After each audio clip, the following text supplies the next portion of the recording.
have a good answer to your question about magazines. I just thought, since you wanted video responses, and part of that Reneto community you're speaking of, that I would have liked if somebody would do a video response for me, so why not? I do read magazines. They're actually kind of the bane of my existence. I always have a bunch of magazines backlogged, trying to keep up.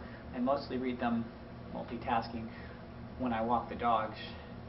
That's really where I get it all done, and that's just not enough time to keep up. So they are kind of a problem for me. But mainly, magazine-wise, this is the new issue, just came out today. The pressure's already here. I have to read this one. Rolling Stone.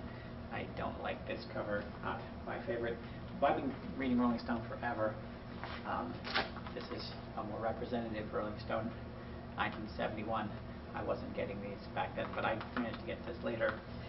Music being an obsession, it fits that Rolling Stone is the preeminent magazine. Then there's Harper's.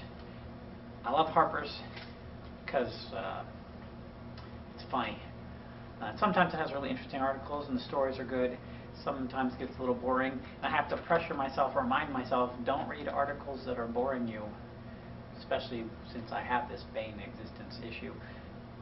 It's difficult.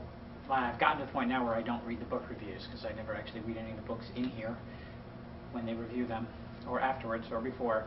I really read it for the list, the Harper's Index. If you don't know it, you should. Very funny.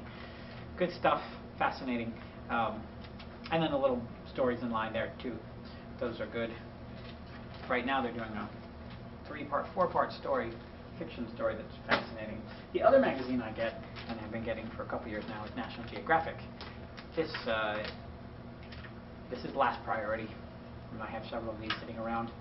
I get these because it's kind of interesting to read, and my wife is really into photography, and this is the preeminent magazine of photography, landscape-wise, I think, out there. This is Michael Melford. I really enjoy his stuff. I even got him to send me a print of his when I couldn't find it anywhere else. I called him. Just love his work. Anyway, that's magazines and me. I'm definitely more of an internet person than print media. The magazine I really loved was called World Press Review. It died. It was a way you could read what the press all over the world was saying about events. So you hear in the States what people say about other things, but it was better to read it from their magazines and their newspapers. That World Press Review no longer exists in print.